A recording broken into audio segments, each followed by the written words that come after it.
sesuatu yang tidak dikira-kira mereka. Nampaklah bagi mereka akan kerjaan-kerjaan yang dulu di dunia dianggap baik, sekali di akhirat itu adalah dosa. Wa biqaulihi ta'ala qul hal nunabbi'ukum bil akhsarina a'mala alladziina dhalla sa'yuhum fil hayatid dunya wa yahsabuna annahum yuhsinuna sun'a. Firman Allah Ta'ala lagi, hai Nabi Muhammad, sampaikan, hendakkah kami jelaskan dengan orang-orang yang rugi di dalam amal ibadahnya? Ialah mereka-mereka yang telah sesat pekerjaan.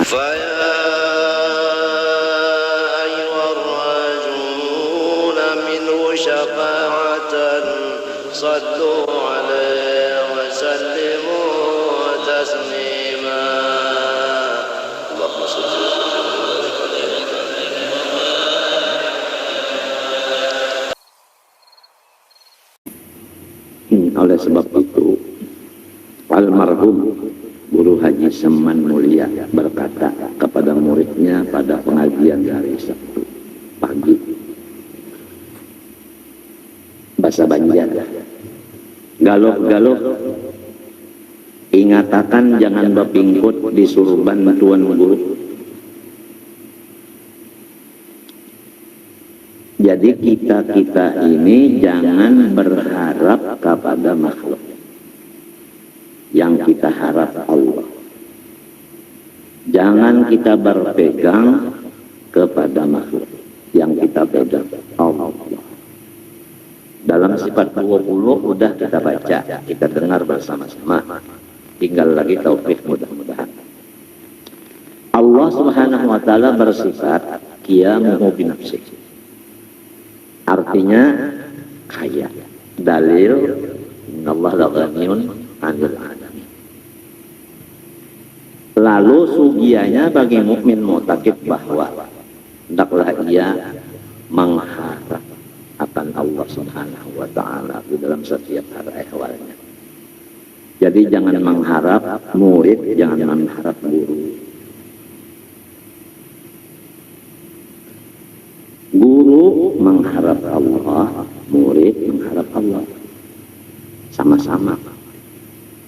Itulah ujar arwah Guru Seman almarhum, jangan berikut di surban tuan guru. Dalam etikat kita lagi bahwasanya Tuhan bersifat hayat, dalilnya wa tawakkal 'alal hayyil ladzi la yamut. Sugianya bagi mukmin mu'taqid bahwa ia menyerahkan dirinya kepada Allah, jangan menyerahkan kepada makhluk.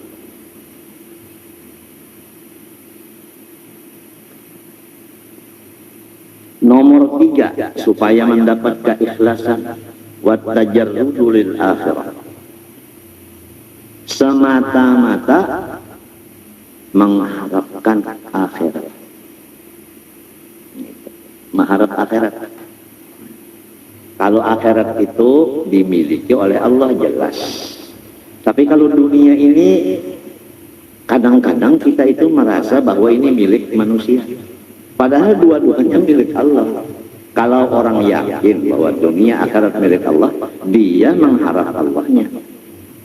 Kalau akhirat jelas hampir-hampir semua orang udah itu meyakini bahwa akhirat milik Allah. Jadi dia mengharap akhirat kepada Allah. Tapi kalau dunia diantaranya ada kira-kira ya, ada yang memandang dunia ini milik si A si B, lalu yang diharapnya A dan B itu.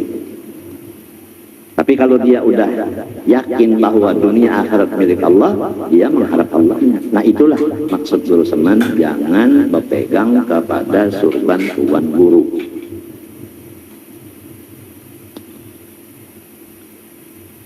Di dalam etikat kita Ahlussunnah wal Jamaah pula bahwa yang tidak ada punya dosa atau kasus hanya Rasul dan malaikat.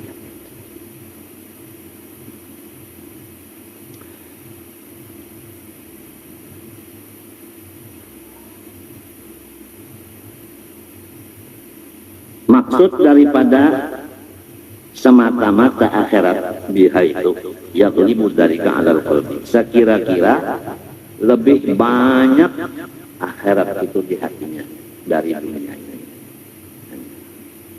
Kan kalau pahala itu di akhirat. Seperti uju tadi, itu pahala di akhirat. Tapi kalau segar itu di dunia dapatnya.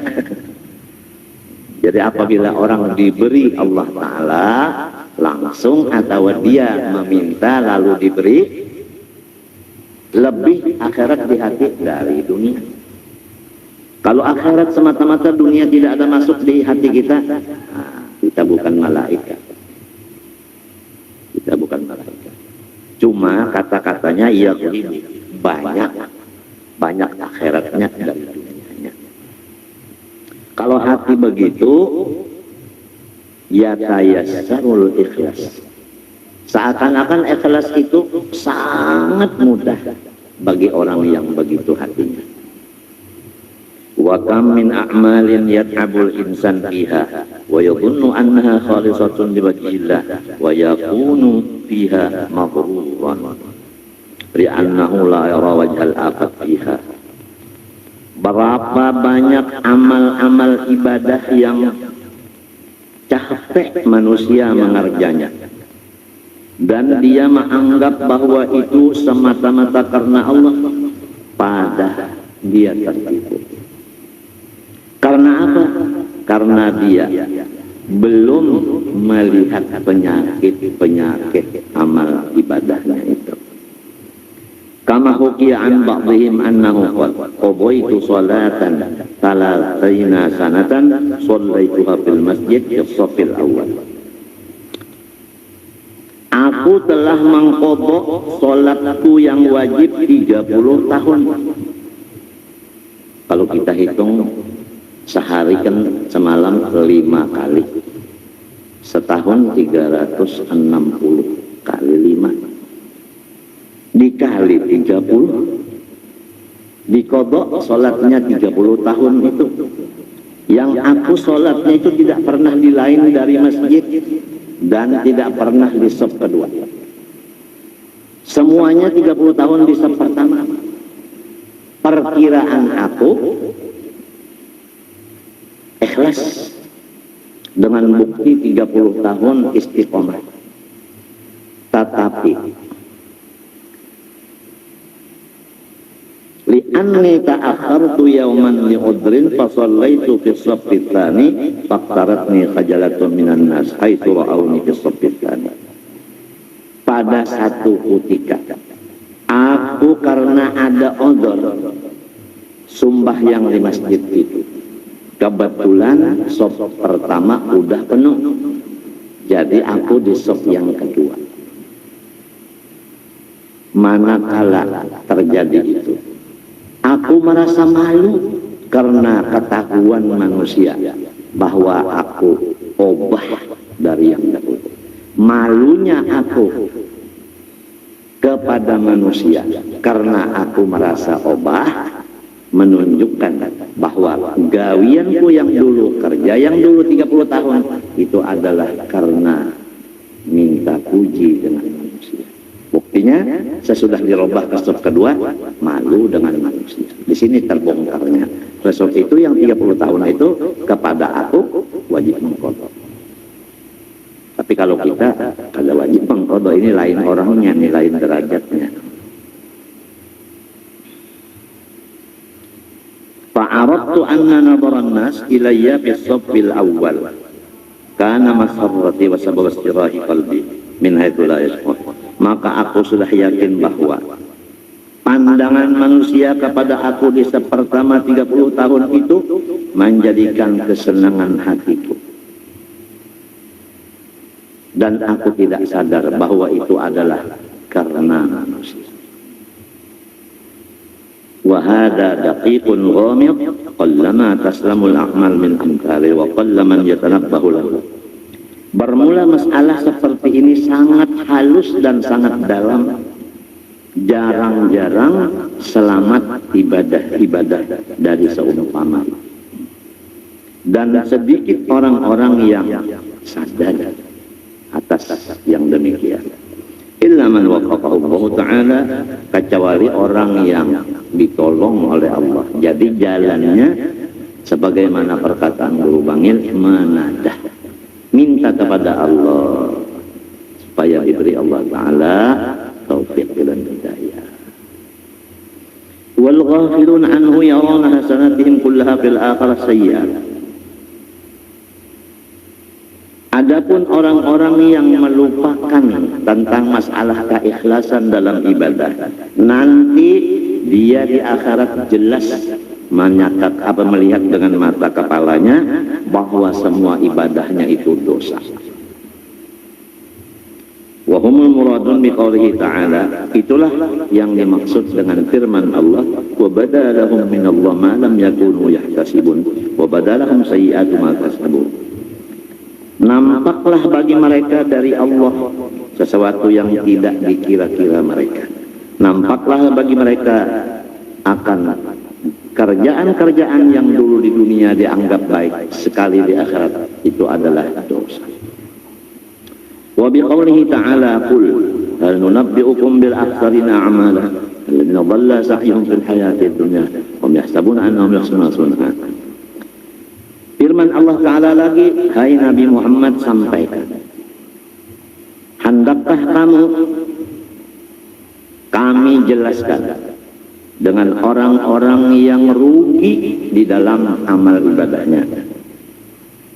Ialah mereka-mereka yang telah sesat pekerjaannya di dunia, tetapi mereka mengira bahwa itu adalah bagus. Artinya dianggap ibadah padahal isinya maksiat, yaitu kada ikhlas. Wa asyaddul khalqi ta'arrudan li hadhil fitnah al-ulama. Coba ini diperhatikan, bermula yang paling berat daripada makhluk mencapai derajat ikhlas adalah ulama zahir, bukan ulama tasawuf, bukan. Karena tasawuf membicarakan masalah ikhlas. Kalau yang bukan tasawuf lain bicaranya. Fa innal ba'ika lil aktarin ala nasri ilmi laddatul istila wal farah bil istitba' wal istishar bil hamdi wal thana. Karena bahwasanya dorongan bagi kebanyakan orang yang menyebarkan ilmu. Kebanyakan dorongan orang yang menyebarkan ilmu, pertama, enak hatinya karena dia di bangku guru, bukan di bangku murid. Kan satu kelainan, bangku guru dengan bangku murid itu ada kelainan. Nah, dia legat duduk di bangku guru, artinya legat menggurui kepada orang. Oleh sebab itu guru-guru kita berpesan, hendaklah membaca kitab supaya selamat. Kalau kita membaca kitab, berarti kita sama-sama menjadi pendengar bagi yang menulis kitab itu. Tapi kalau tidak memakai kitab, kemungkinan merasa kita menggurui orang. Nah, oleh sebab itu pesan guru-guru itu baca kitab, begitu. Nomor dua, kebanyakannya dorongan orang yang menyebarkan ilmu selain daripada senang menjadi terkeatas tadi, yaitu gembira dengan pengikutnya atau muridnya.